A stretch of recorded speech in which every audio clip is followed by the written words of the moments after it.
So this has been quite interesting already. We've had a Senate candidate, former Senator Cheryl Hooker, on the program with us today, and she's done pretty well in her results so far this evening. So many more towns to come in yet.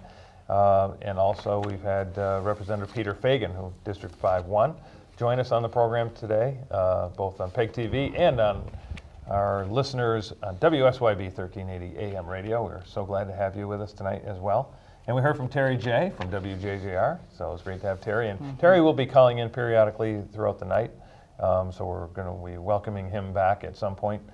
We hope to get a call again from Congressman Peter Welch still tonight, and we're hopeful that we'll be hearing from the Congressman, get his perspective on the national level, which is great right here in Rutland County to be able to hear that firsthand.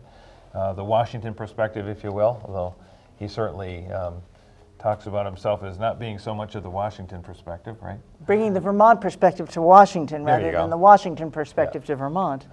And then we also were in touch with the Scott campaign, and not to raise expectations, however, we are at least hopeful that there's an opportunity potentially to talk to him before the night's over as well. So we're about 1 hour through the campaign coverage live on PEG TV at this point, and we've got 2 more hours to go. As the small towns continue to trickle in, we'll keep reporting those to you. Right now, it looks like incumbency is the word of the day. It does seem to be the theme tonight, yes.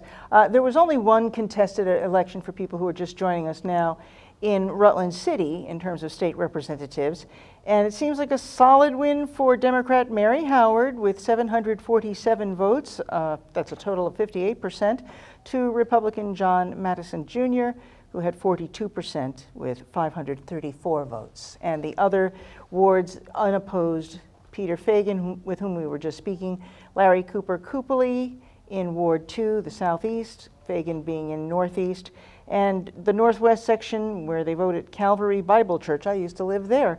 Republican Doug Gage. I used to live You're the right one to have on this program, I used to live in Ward 4, and I used to live in Ward 3. So I know where people vote. That's awesome. And Republican Doug Gage with 1,268 votes, again an unopposed winner for those wards this evening. Yeah, so congratulations to those folks. Certainly have done a good job, and have earned the right to come back and to run uncontested campaigns.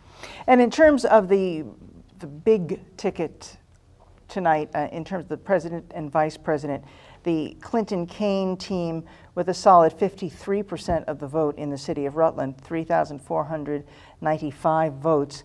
To the Republican ticket of Trump and Pence, 42% of the vote, 2,734.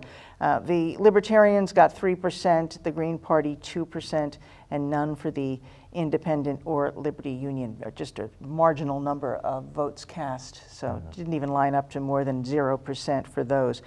Patrick Leahy with a solid vote of support in the city, although he may not have been winning in some of the outlying communities.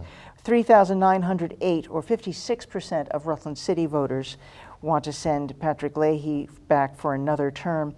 Scott Milne, the Republican, 38% of the vote, 2,698. 4% of the vote for the U.S. marijuana candidate, Chris Erickson.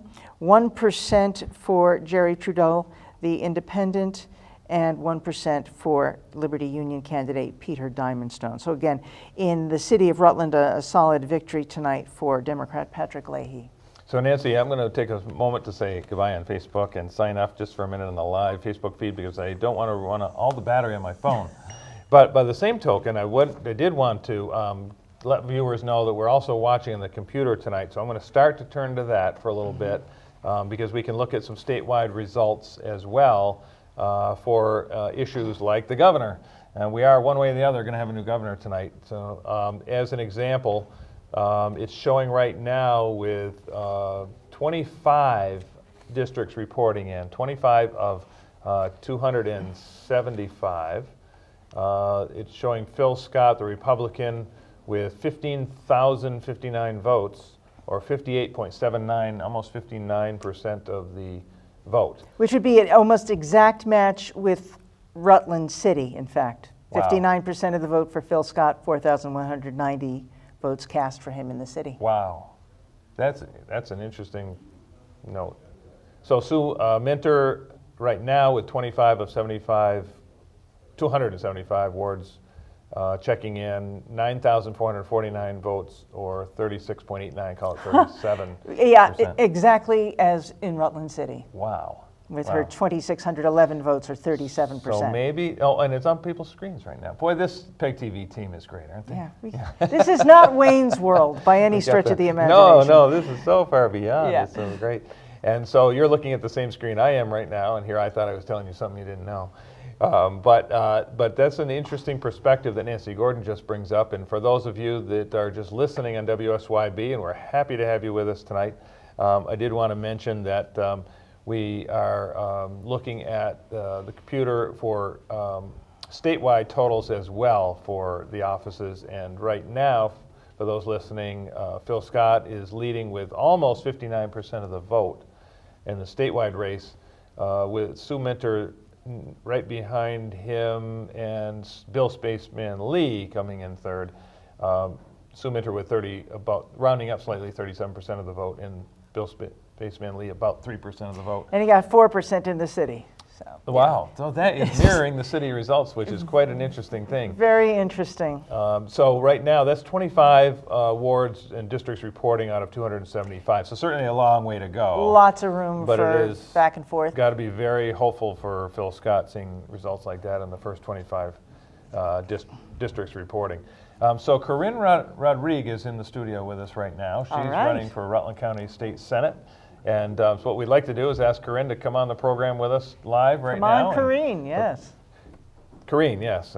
Did I say Corinne? You did. Gosh. It happens Corinne. a lot. How many people called you Corinne? So good to see same here, same here. Thanks for Good being to on the see program. you. Good to see you. So again, Corinne Rodriguez with us right now, running for Rutland County State Senator. She's live on PegTV.com, and for those of you listening, and for you, Corinne, also, we're live on WSYB 1380, simulcasting.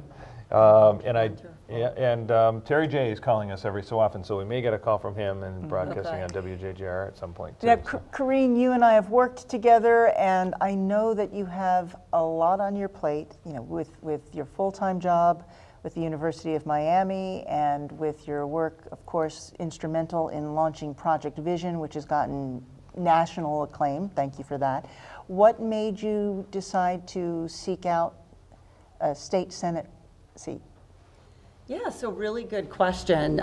This was definitely a bit of a surprise to me. I did not think that I would ever run for office. I didn't have any political aspirations, and if you would have said this to me 4 years ago, that I'd be sitting here today having just run a campaign, I would have said that you were crazy. Yeah, okay. So really, I never even thought about it, to be totally honest. And really, it was my involvement with Project Vision.